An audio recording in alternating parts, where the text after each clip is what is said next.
Donc nous sommes tellement privilégiés que nous ne devons pas être distraits. Amen, amen. Les combats, les stratégies changent pour être à la hauteur de ce matin. Je remercie le Seigneur, j'ai eu la présence de ma soeur bien-aimée Prisca, qui se tient debout. Acclamons le Seigneur pour ce qu'il. Alléluia!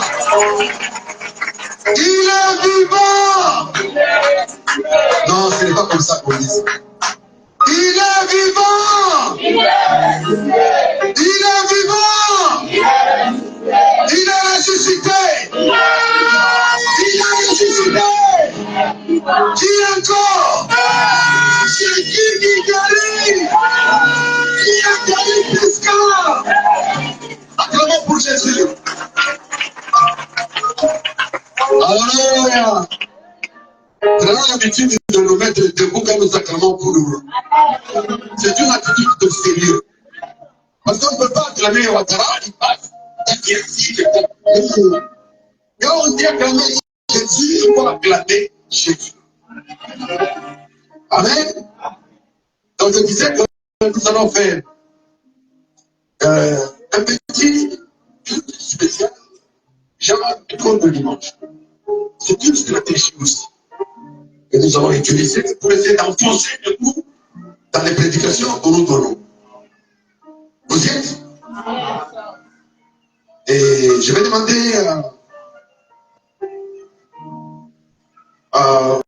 au frère officier Marie de redresser ce pupitre, de le dresser comme une table.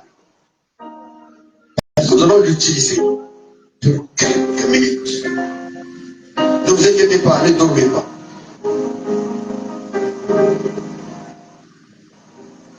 Donc il y a moyen de jeter en bas ici une personne.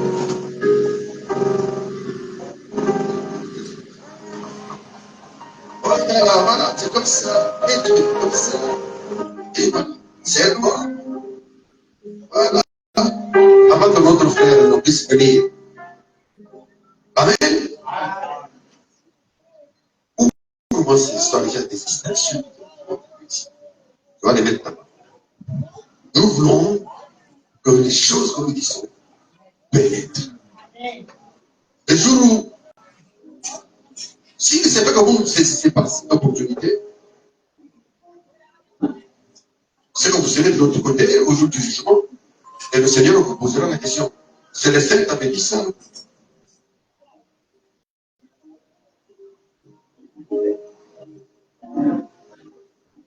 Voilà.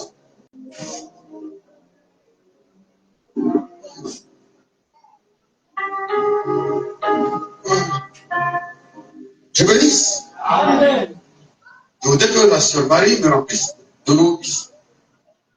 Parce qu'elle aime trop jouer avec nous.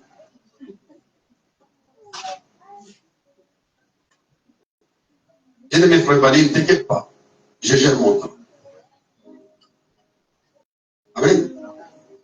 Je vous bénisse. Amen. Donc, ceux qui n'étaient pas avec nous le jeudi passé, ils ont peut-être manqué quelque chose qu'il fallait qu'ils sachent. Nous avons parlé jeudi passé de la carte numéro 3. Et la carte numéro 3 n'était pas forcément la troisième carte. Amen, amen. Qui le sait? La carte numéro 3 n'est pas forcément la troisième carte. C'était un témoignage que nous avons. C'est bien. C'est bien même. Amen. C'est bien même comme ça. Ne vous inquiétez pas, ça va pas être.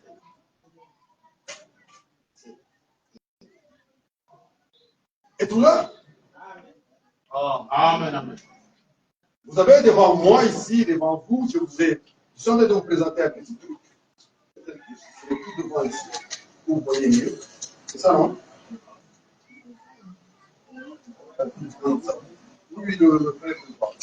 C'est bon. J'ai un petit flacon, vous avez vu, il est un peu entouré de blanc. Amen. C'est ce qui est tout blanc comme ça, il est apparemment inoffensif. C'est tout blanc. c'est blanc. Ça n'a pas l'air de faire du mal à quelqu'un. C'est un peu le caractère du péché.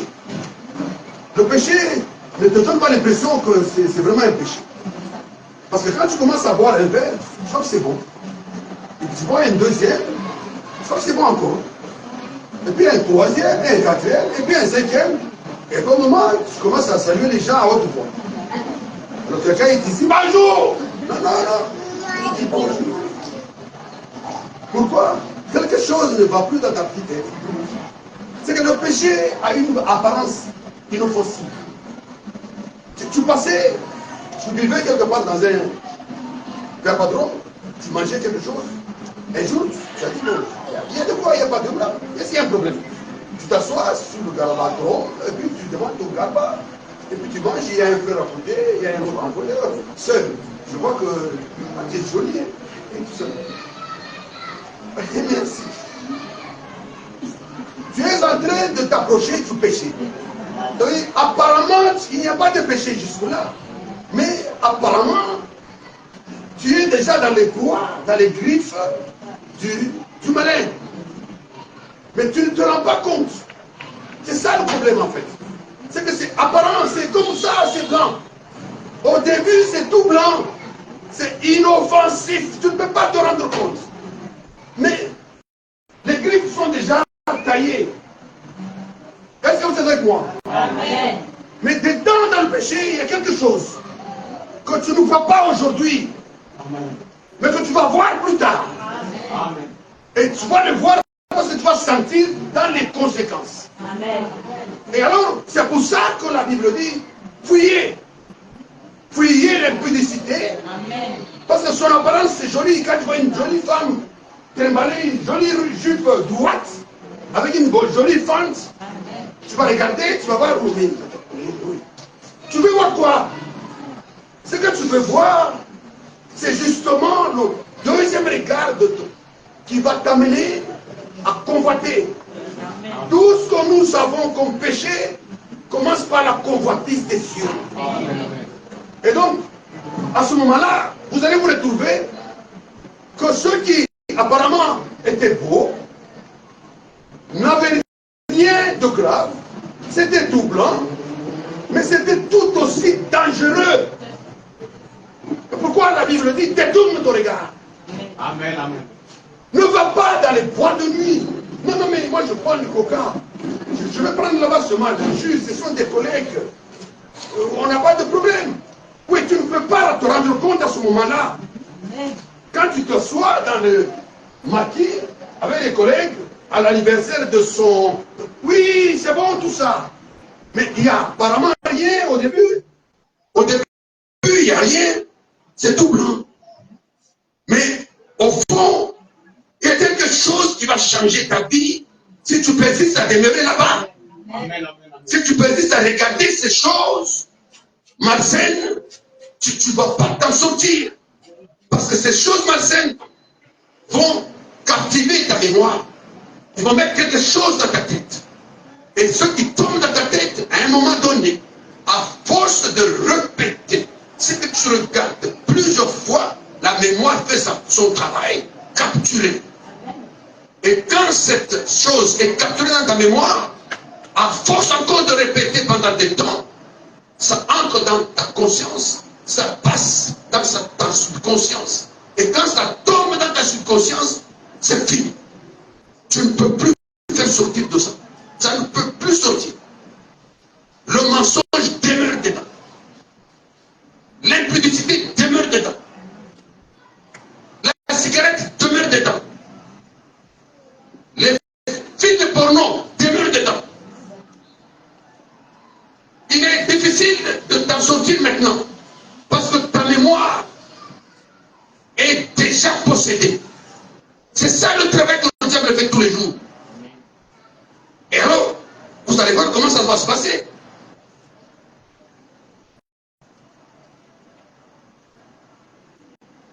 Donc voilà. Ok? Donc voilà, tu viens à l'église. Tu avais dit bonne conscience. Et puis,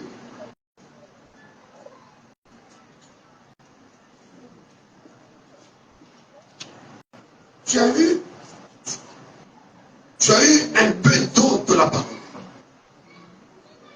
là, tu viens, tu as un peu de parole. Tu peux venir dimanche à l'église, mais tu n'es pas jeudi. Tu sais, c'est parce que tu es occupé. Mais, mais tant que tu es occupé, tu es un peu, tu as un peu d'eau. Parce que le dimanche, seulement, tu peux avoir de l'eau. Mais quand tu as un peu d'eau comme ça, et que tu ne viens pas souvent dimanche à l'église, qu'est-ce qui se passe? Tu es dans la vie et dans ce monde. Et étant dans la vie et dans ce monde, tu vas rencontrer des gens et des situations. Ces gens et des situations, c'est comme je vous l'ai dit, ça n'a pas apparemment l'air d'être mauvais ou dangereux. Mais ça va commencer à doper ta vie. Ça commence à doper ta vie. Pourquoi? Parce que tu ne viens pas souvent à l'église. L'eau de la parole qui était en toi commence à prendre une teinture différente. Tu étais transparent. Tu disais jamais faux, mais là tu commences à mentir. Master, tu es où?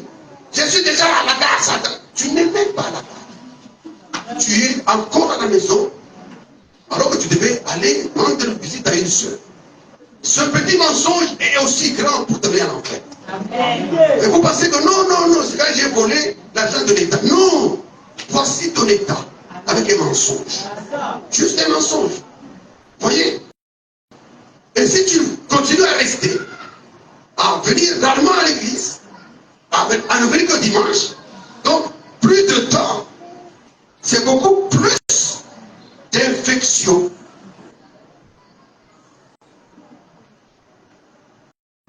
Chaque jour que tu ne viens pas à l'église, tu deviens davantage sombre. Davantage, ta couleur devient chocolatée. Tu étais propre. Pourquoi tu deviens sale? Tu deviens sale parce que tu as des acquaintances. Tu as des communions avec les gens avec lesquels tu ne peux pas continuer à vivre. Séparez-vous de tous qui ne peuvent pas vous rendre parfait. De tous qui ne peuvent pas vous aider à devenir meilleur. Séparez-en vous. Si vous ne voulez pas, vous allez noircir. Mais vous venez toujours à l'église. Mais votre état s'empire. Amen. C'est ça la vérité. Si nous avons prêché des jours, des mois, pour vous expliquer ces choses, mais voici la réalité. Amen. Amen. Amen. Et maintenant, qu'est-ce qui va se passer? Si quelque part, une grâce vous amène à décider de dire à votre directeur, pardon, je veux bien travailler, même samedi, mais donne-moi quand même le jour de dimanche. Donne-moi le jour de jeudi. Je peux accepter de travailler samedi, si c'est possible. Parce que j'ai quelque chose d'important à faire. On ne peut pas devenir meilleur. On ne peut pas être excellent sans sacrifice. On ne peut pas mener la même vie ordinaire et entrer dans le même ciel que Branham. Non, ce n'est pas possible. Tu ne peux pas mener ta vie sans sacrifice. Et t'attendre à te retrouver un jour à côté de Paul. Non, ce n'est pas possible. Il y a un chemin pour ceux qui sont élus. Amen. J'espère que je resterai dans mon temps. Maintenant, si la grâce te visite et que tu viens quand même à l'église et que le patron a dit, et qui décide? Tu vas maintenant commencer à travailler mardi, tu vas travailler jusqu'à 19h. Ah, non, lundi, patron. Ok. Comme ça, je vais te guider chaque mardi à 14h ou à 16h. C'est possible de faire cette convention. Parce que nous avons en nous la capacité de créer le bien que nous désirons si c'est la volonté du Seigneur. Comme c'est la volonté du Seigneur, et le Seigneur va toucher les cœurs de ton chef pour l'incliner afin que toi, tu puisses être libéré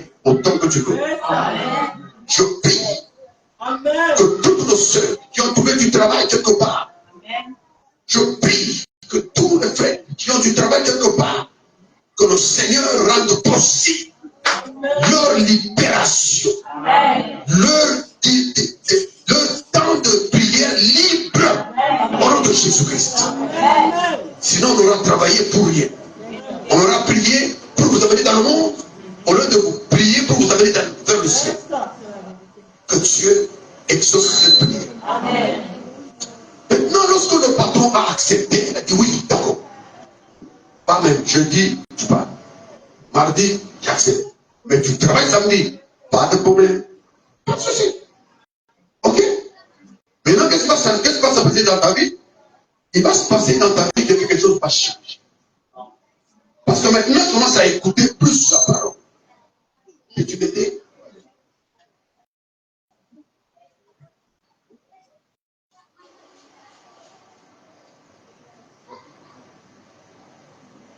Voilà ce qui va arriver. Lorsque tu commences maintenant à venir écouter la parole tous les jours. Oh, quelque chose. Mais je recevais ma leçon là-bas. Il va me dire, c'est comme. Donc, la parole commence à entrer en toi.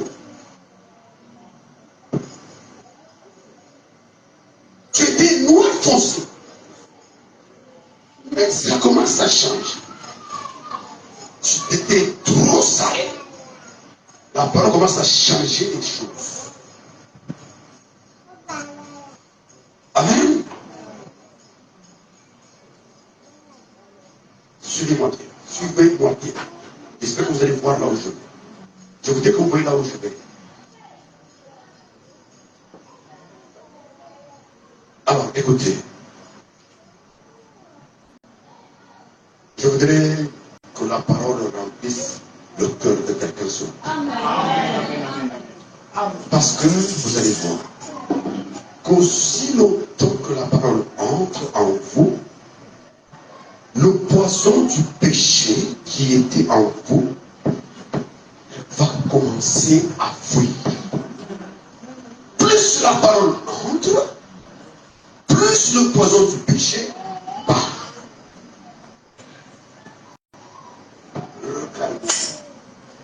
Regardez-moi. Voici la parole. L'eau de la parole entre. L'eau de la parole entre. L'eau de la parole entre. Voyez-vous l'état dans lequel vous vous retrouverez avec l'eau de la parole? Est-ce que quelqu'un est avec moi? Vous ne faites pas d'effort. Vous venez seulement et vous écoutez la parole. Et aussi longtemps que vous écouterez la parole, elle va transformer votre vie. C'est la parole qui transforme. Ce n'est pas une discipline. Si tu fais une discipline de ne pas boire, tu vas boire en catimini. Si tu fais une discipline de ne pas fumer, tu vas te retrouver en train de fumer dans la brousse pour rien et les serpents vont te mordre là-bas. Il faut que tu acceptes que ceci se passe dans ta vie. L'eau de la parole entre, l'eau de la parole entre, l'eau de la parole entre. Et voilà ce que tu deviens. À cause de la parole. C'est la parole qui change, mon frère. La parole transforme la vie du pécheur. C'est la parole, Père. La parole du Père qui chasse les démons dans vos vies. C'est cette parole qui chasse le poison du péché. C'est la parole qui déracine tout. Donc, prenez l'habitude de vous conformer à écouter et à venir souvent à la parole. Que Dieu vous bénisse.